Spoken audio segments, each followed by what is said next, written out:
warahmatullahi wabarakatuh. Waalaikumsalam warahmatullahi wabarakatuh.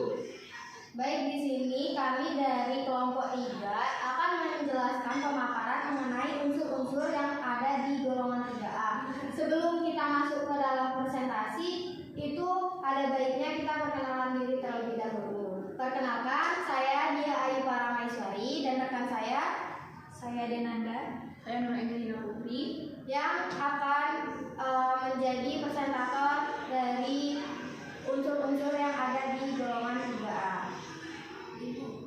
Baik, di sini saya akan menjelaskan mengenai unsur-unsur yang berada di golongan 3A. Apa saja unsur-unsur yang ada di golongan 3A?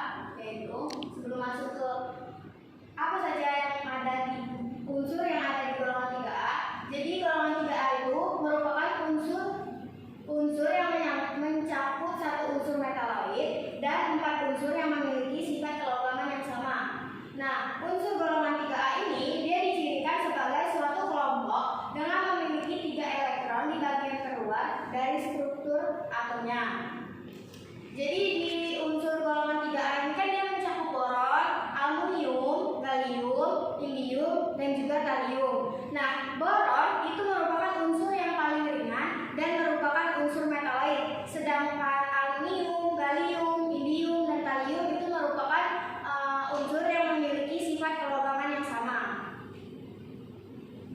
Nah, jadi yang pertama itu ada unsur boron yang berada di golongan 3A. Yang pertama itu boron. Jadi, boron ini ditemukan oleh ahli kimia Prancis yaitu Joseph Louis Gay-Lussac dan Louis Jacques Tennant, French chemist, dan seorang ahli kimia dari Inggris yaitu Sir Humphrey Davy. Nah, di mana Sir Humphrey Davy ini dia mengamati bahwa arus listrik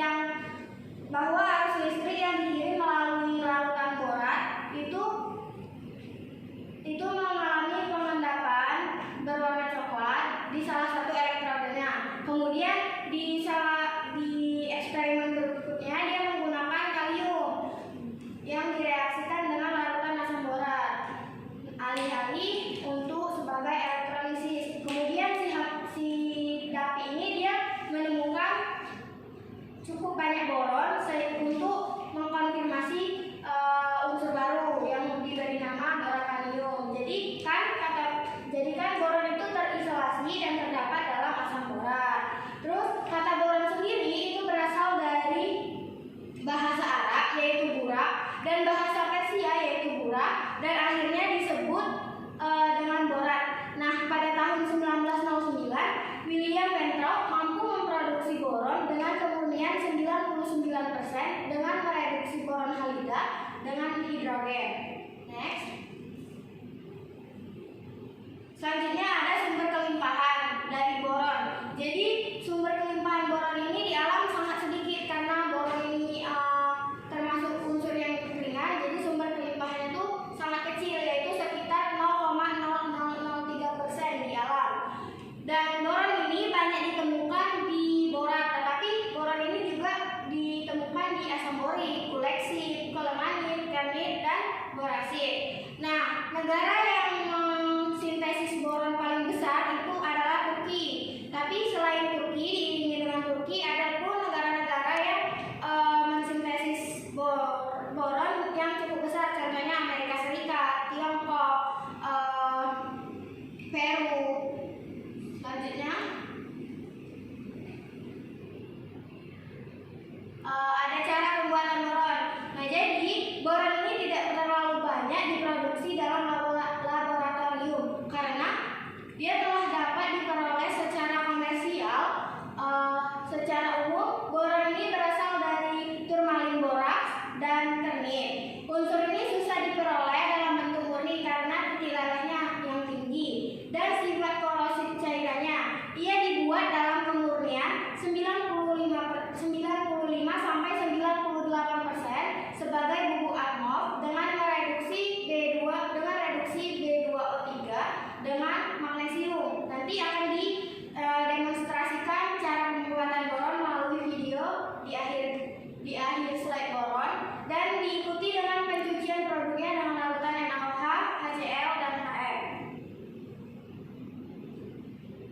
Selanjutnya ada sifat fisika dan kimia dari boron. Nah, sifat fisika dari boron itu, si boron ini dia memiliki fasa padat, berat jadi sekitar 2,34 gram per cm kubik, volume atomnya di 4,6 cm kubik per mol, untuk titik lelehnya di 2349 Kelvin atau setara dengan 2076 derajat Celcius atau 3769 dalam skala Fahrenheit. Terus titik didihnya 4200 Kelvin. Kalor peleburannya di 50,2 kJ per mol. Kalor penguapannya di 480 kJ per mol. Kapasitas panasnya di 25 derajat Celcius atau 11.087 Joule per mol Kelvin. Struktur kristalnya berbentuk rombohedral. Elektronegativitasnya di 2,04 skala Pauling. Radius kovalennya di 82 pm. Afinitas elektronnya 26,7 kJ mol. Terus untuk strukturnya tadi kan rombohedral, B12 icosahedral. Terus selanjutnya ada sifat kimia. Sifat kimia dari boron itu dia berbentuk metaloid. Metaloid ini artinya dia penggabungan dari logam dan non-logam atau biasa dikenal dengan semi logam. Lalu ada boron cenderung melepas elektron membentuk ion positif. Selanjutnya bersifat sangat keras dan menunjukkan sifat semikonduktor. Selanjutnya ada sifat kimia dari boron. Jadi boron itu memiliki sifat metaloid atau metaloid sendiri itu adalah penggabungan dari logam dan non-logam atau biasa dikenal dengan semi logam. Terus boron ini cenderung melepas elektron membentuk ion positif. Selanjutnya boron ini bersifat sangat keras dalam bentuk kristalnya dan menunjukkan sifat semikonduktor. Selanjutnya boron itu tidak reaktif pada suhu biasa. Dan terakhir semua boron yang larut itu akan membentuk larutan yang bersifat basah bila dilarutkan dengan air. Nah, kegunaan boron. Jadi boron itu digunakan dalam pembuatan kembang api untuk memberikan warna pada kembang api tersebut. Lalu boron digunakan dalam dunia pengobatan dan kosmetika. Selanjutnya boron digunakan sebagai obat kumur, semprot hidung, dan salep luka kecil. Terus boron ini digunakan sebagai industri kertas, gelas, pengawet kayu dan keramik, dan juga digunakan sebagai antiseptik yang dibuat dengan penambahan pada boraks. Dan boron ini juga biasa digunakan untuk pupuk pada tanaman. Baik, selanjutnya itu ada unsur aluminium, unsur kedua dari golongan 3A. Nah, unsur ini akan dijelaskan oleh teman saya yaitu Nurul Angelina Putri. Padanya dipersilakan.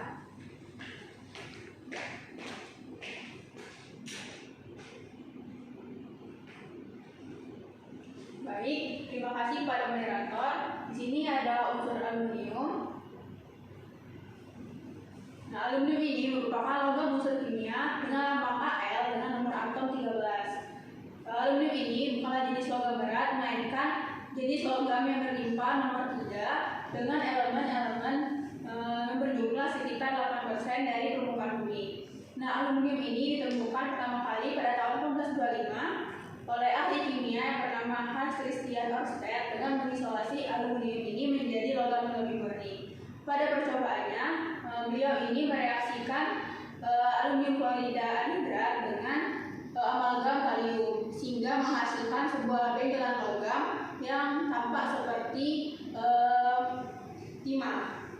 Next, selanjutnya di sini ada sumber kelimpahan aluminium. Aluminium ini merupakan logam terbanyak di kerak bumi dengan jumlah 8,3% dari berat kerak bumi.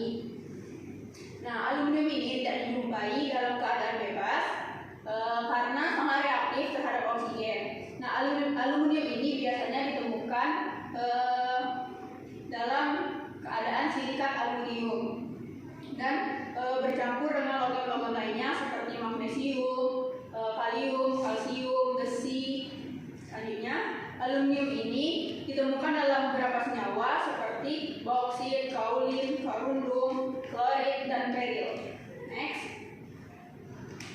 Selanjutnya di sini ada cara pembuatan aluminium. Nah, cara pembuatan aluminium ini terjadi dua tahap. Tahap pertama tahap Bayer dan tahap kedua tahap Hall-Héroult. Tahap Bayer ini merupakan tahap pemurnian biji bauksit menjadi aluminium oksida. Untuk mendapatkan alumina dilakukan dengan cara membasuh bahan tembaga yang mengandung aluminium dengan natrium hidroksida. Nah, aluminium hidroksida yang terbentuk ini akan dipanaskan pada suhu sedikit di atas dari 1000 derajat Celcius, lalu akan dihasilkan alumina dan H2O dalam wujud uap air. Selanjutnya, di tahap kedua, tahap Hall-Héroult, ini merupakan peleburan alumina menjadi aluminium yang lebih murni. Nah, alumina yang telah dihasilkan dari tahap Bayer ini akan dimasukkan ke dalam sel elektrolisis yang terdiri dari anoda dan katoda. Nah, anoda ini terbuat dari karbon.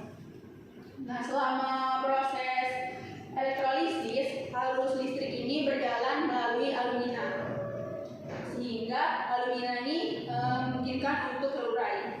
Nah, aluminium ini akan berjalan menuju katoda, sedangkan oksigen ini akan berjalan menuju anoda, sehingga oksigen ini akan bereaksi dengan karbon yang di anoda sehingga menghasilkan karbon dioksida. Nah, setelah dihasilkan karbon dioksida ini tadi, maka oksigen ini akan lepas dari alumina, sehingga aluminium yang di katoda tadi dia akan mengendap di dasar-dasar sel elektrolisis, sehingga didapatkanlah tingkat kemurnian aluminium. Next, di sini ada sifat fisika dari aluminium. Nah, aluminium ini merupakan logam yang warna putih keperakan. Selanjutnya, aluminium ini dapat ditempa dan mudah untuk dibentuk. Selanjutnya, aluminium ini memiliki kerapatan yang rendah dibandingkan logam komersial lainnya kecuali magnesium. Selanjutnya, aluminium ini merupakan logam penghantar panas dan arus yang baik. Selanjutnya, aluminium ini tidak bersifat magnet sehingga sukar ditarik oleh magnet. Aluminium ini memiliki titik leleh 660,3 derajat Celcius dan titik didih 2470 derajat Celcius. Nah, aluminium ini memiliki berat jenis yang relatif ringan, yaitu sekitar 2,7 gram cm kubik. Next. Selanjutnya, ada sifat kimia dari aluminium. Aluminium ini dapat membentuk senyawa oksida seperti alumina. Selanjutnya, aluminium juga dapat membentuk senyawa hidroksida seperti aluminium hidroksida. Dapat juga membentuk senyawa klorida, contohnya aluminium klorida. Lalu aluminium ini juga dapat membentuk senyawa sulfat, contohnya aluminium sulfat. Selanjutnya, aluminium ini bersifat amfoter dan dapat larut dalam asam maupun basa encer. Selanjutnya, aluminium ini memiliki afinitas yang tinggi terhadap oksigen. Lalu, aluminium ini juga sangat reaktif dan dapat menjadi reduktor yang baik. Lalu yang terakhir, aluminium ini tahan terhadap korosi karena lapisan oksidanya yang tebal. Next. Lalu di sini ada penggunaan logam aluminium. Yang pertama, aluminium ini digunakan sebagai reduktor untuk bermacam ekstraksi ion logam dan larutannya. Contohnya itu reduktor dalam emas dalam proses sianidasi. Selanjutnya digunakan sebagai bahan dari pembuatan obat mah dan digunakan untuk bahan pembuatan obat mah ini karena dia mengandung aluminium hidroksida. Selanjutnya digunakan sebagai penghubung kabel agar saluran listriknya lebih stabil dan tahan dari korosi. Selanjutnya yang keempat yaitu digunakan untuk pembuatan amplas serta batu bata tahan api karena adanya senyawa aluminium. Selanjutnya yang terakhir, aluminium ini digunakan pada bahan pembuatan sebagai alat transportasi, contohnya kapal, bodi kendaraan, serta kereta. Next.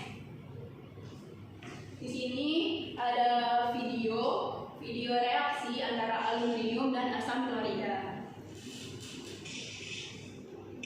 Nah, ketika aluminium ini direaksikan dengan asam klorida, dia akan membentuk aluminium klorida dan gas hidrogen.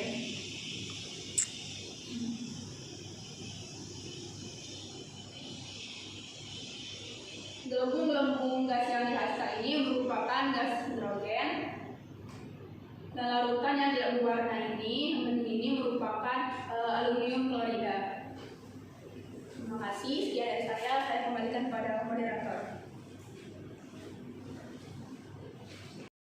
Baik, itu tadi penjelasan dari unsur kedua dari golongan 3A. Selanjutnya ada unsur ketiga dari golongan 3A yaitu gallium. Nah, gallium ini akan dijelaskan oleh teman saya yaitu Denanda. Kepadanya dipersilakan.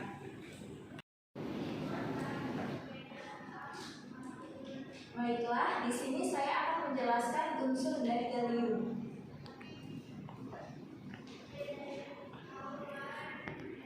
Gallium adalah suatu unsur kimia dalam tabel periodik yang memiliki lambang Ga dengan nomor atom 31 dan atom relatif 69,723. Gallium merupakan benda padat yang mudah melebur pada suhu rendah namun mencair pada suhu kamar dan memang akan melebur di tangan. Jadi unsur dari gallium ini akan melebur jika diletakkan pada tangan. Gallium disebut-sebut sebagai ek aluminium oleh Mendeleev pada tahun 1870 dan ditemukan pada tahun 1875 oleh Boyer-Gordon menggunakan spektroskopi. Indikasi pertama datang dengan mengobservasi dua garis ungu baru dalam spektrum dari sebuah sampel yang terdeposit dalam besi dan dapat diisolasi 1 gram logam awal dari ratusan kilogram biji zinc dan diberi nama latin gallia.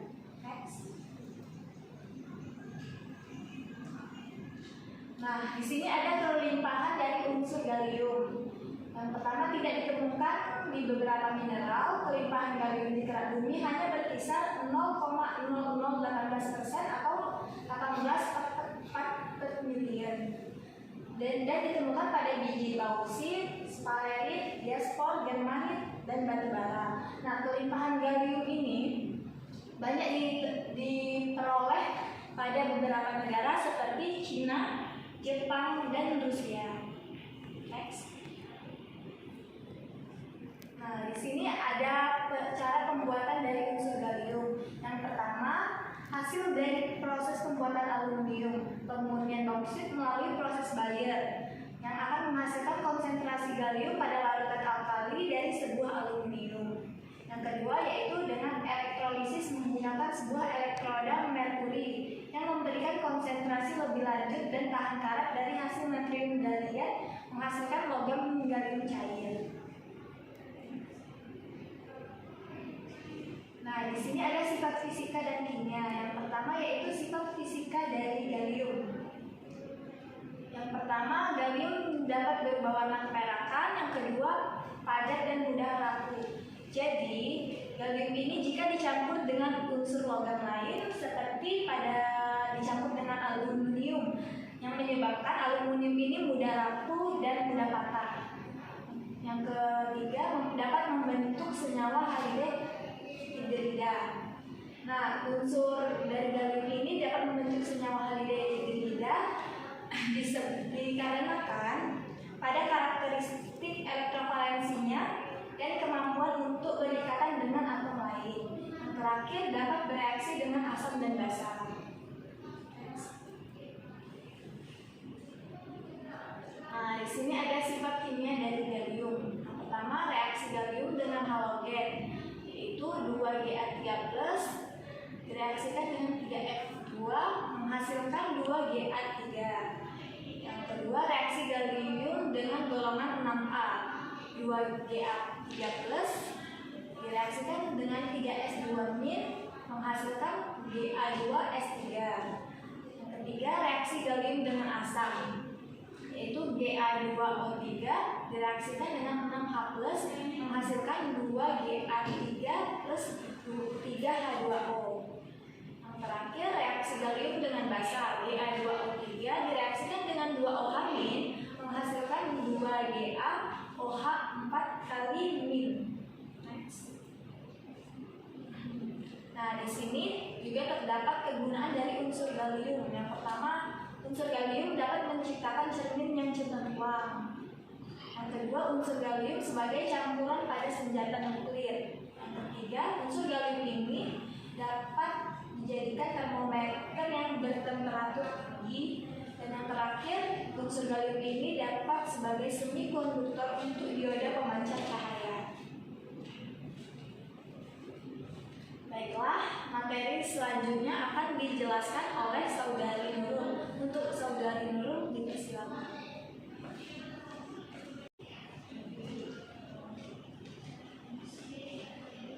Baiklah, selanjutnya saya akan menjelaskan mengenai unsur indium. Indium ini merupakan suatu unsur kimia yang berlambangkan In dengan nomor atom 49. Nah, indium ini merupakan logam pasca transisi yang menyusun 0,21 ppm dari kerak bumi.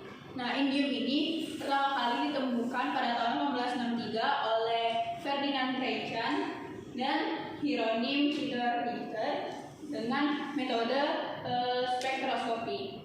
Nah, mereka ini menguji biji dari pertambangan di sekitar Sassoni, lalu mereka melakukan biji tersebut dengan mineral pirit, asetopirit, dan galena, serta mereka ini mendestilasi seng klorida mentah. Nah, mereka ini sebenarnya sudah mengetahui bahwa dalam biji tersebut terkandung kalium. Jadi mereka ini mencari garis spektrum emisi yang berwarna hijau, namun mereka ini menemukan garis berwarna biru terang. Nah, jadi mereka ini membuat hipotesis baru mengenai unsur baru yang bernama indium. Next. Selanjutnya, di sini ada sumber kelimpahan indium. Indium ini merupakan unsur yang jarang ditemukan di alam, bahkan lebih jarang daripada gallium. Nah, indium ini berjumlah sekitar 0,05 ppm dari kerak bumi. Lalu mineral yang mengandung indium ini yaitu indit, tapi sedikit. Lalu indium juga sering ditemukan dalam biji zinc, tetapi hanya dalam jumlah yang sedikit. Indium tidak pernah ditemukan dalam bentuk logam yang bebas di alam, tetapi dalam bentuk sulfida dan dalam bentuk campuran seng, biji tungseng, timah, dan besi. Next.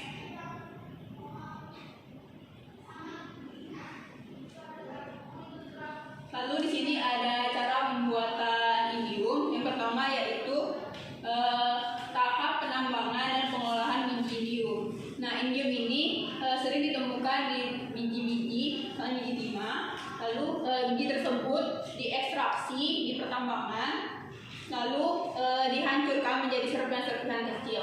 Nah, serpihan-serpihan kecil tadi dialihkan ke proses flotasi untuk memisahkan mineral lainnya yang ada dalam biji tersebut, sehingga mineral dalam biji tersebut terpisah dari indium.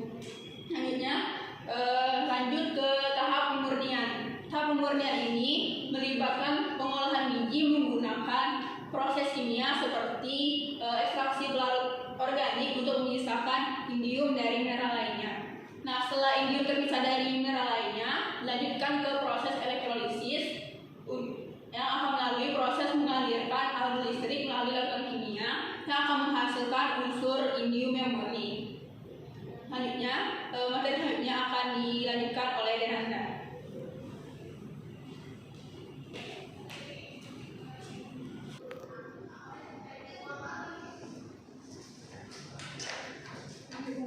Baik, di sini saya akan ini slide.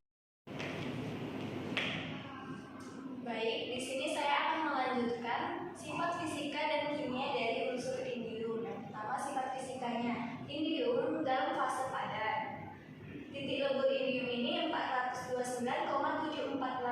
Kelvin atau 156,5985 derajat Celcius, atau dalam satuan Fahrenheit yaitu 313,873 derajat Fahrenheit.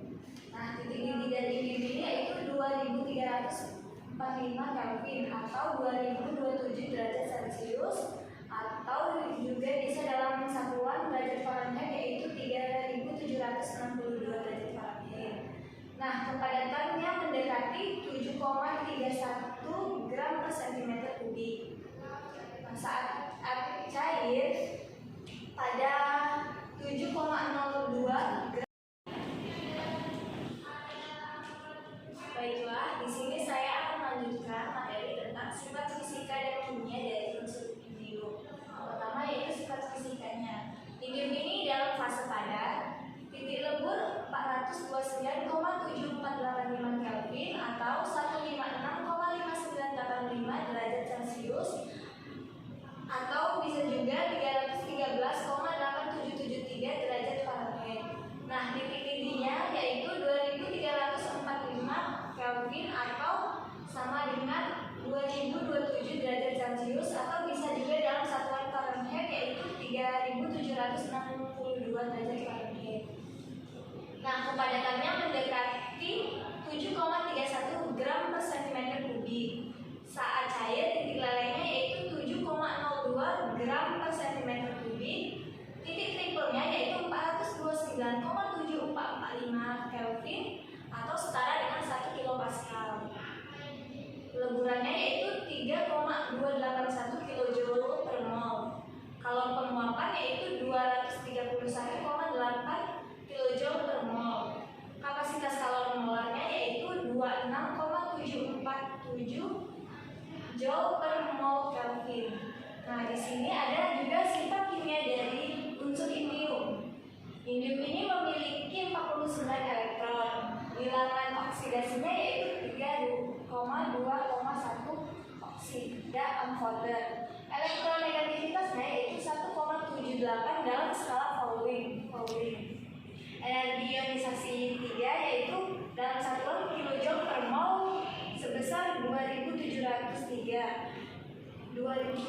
Energi ionisasi 2-nya dalam 1 kilojoule per mol yaitu 1820. Energi ionisasi 1 dalam kilojoule per mol yaitu 556. Titik didihnya dalam satuan Kelvin yaitu sebesar 2320. Titik lelehnya dalam satuan derajat Kelvin yaitu 7,30.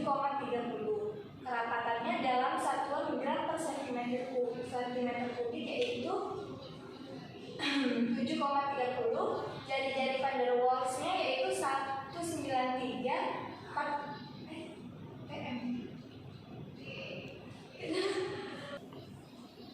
Jari-jari van der Waals yaitu 193 pikometer. Jari-jari ionnya yaitu 0,81. Jari-jari atom yaitu 1,50.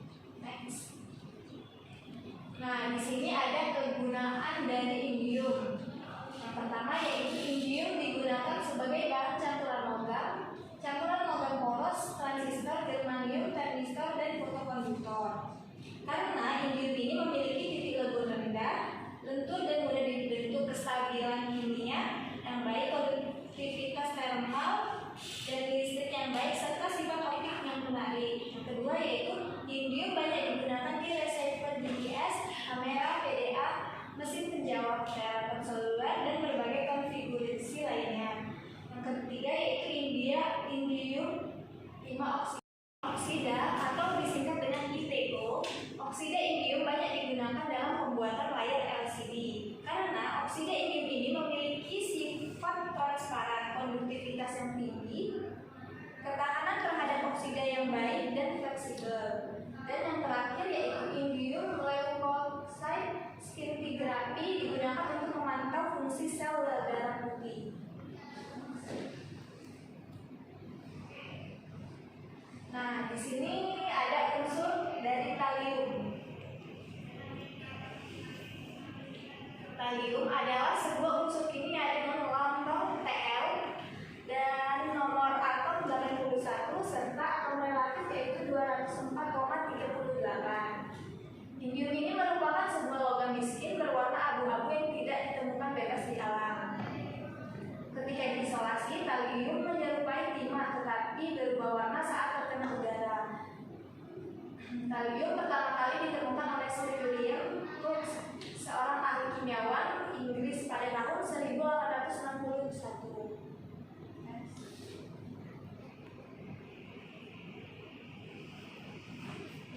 sini ada sumber kelimpahan dari unsur kalium. Kalium jarang ditemukan di kerak bumi, tetapi lebih ke bagian tengah. Kelimpahan kalium sekitar 0,00006% atau 0,64 per miliar.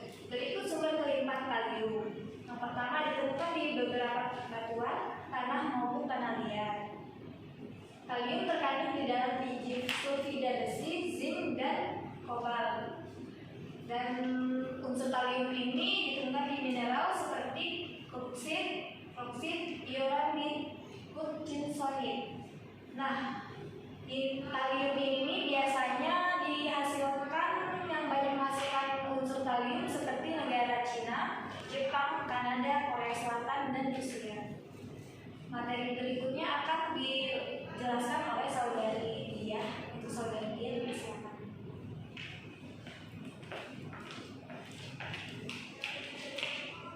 Oke, terima kasih.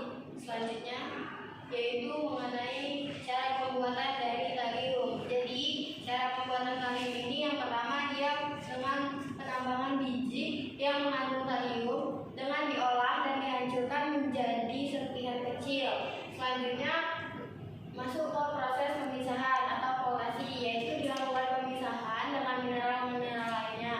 Lalu proses reduksi biji kalium yang telah terpisah tadi itu dipanaskan dengan bahan reduktor seperti kokas atau arang agar dapat mendapatkan unsur kalium yang murni. Lalu yang terakhir dimurnikan dengan proses pengolahan lebih lanjut seperti pemisahan logam dengan elektrolisis atau destilasi. Selanjutnya ada sifat fisika dan kimia dari kalium. Jadi sifat fisika dari kalium ini dia merupakan padatan berwarna putih agak kebiruan, tidak berbau, dan logam yang sangat lunak. Dan kalium ini dapat berubah menjadi abu-abu apabila terpapar oleh udara. Untuk titik didihnya ada di 1447 sampai 1467 derajat Celcius, titik lelehnya di 304 derajat Celcius, beradanya 11,85, elektronegativitasnya dalam skala Pauling yaitu 1,62, dan dia tidak larut di dalam air. Untuk tekanan uapnya 1 mmHg pada 825 derajat Celcius, kepadatannya di 11,85 gram per cm kubik, kalor peleburannya di 4,14 kJ per mol, dan kalor penguapannya di 4,14 kJ per mol. Selanjutnya itu sifat kimia dari kalium. Jadi kalium ini dia bereaksi dengan udara menghasilkan Tl2O3 yang berwarna hitam coklat akibat terkomposisi menjadi Tl2O pada suhu 100 derajat Celcius. Dan logam kalium memudar dengan lambat dan dalam air basah atau larut dalam air menghasilkan racun kalium hidroksida.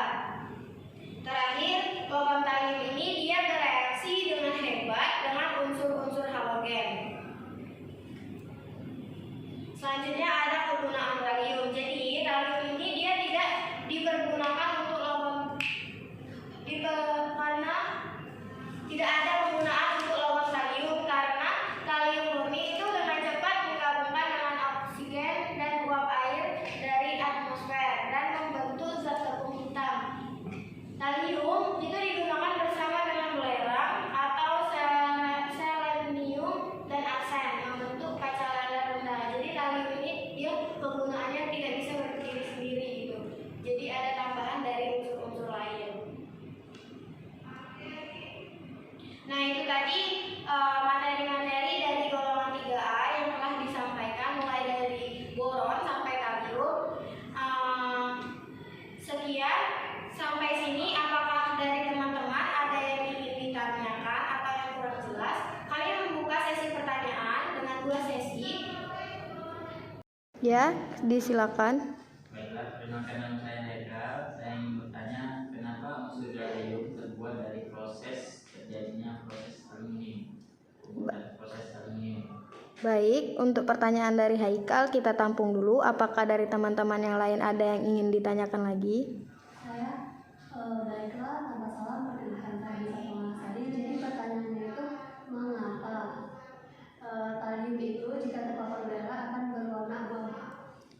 Baik, selanjutnya apa masih ada yang ditanyakan?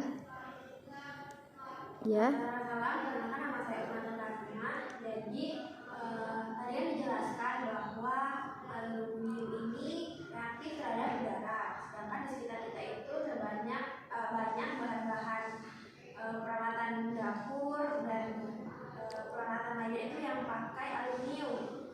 Nah, jadi bagaimana kereaktifan aluminium itu sendiri setelah dijadikan bahan peralatan tersebut?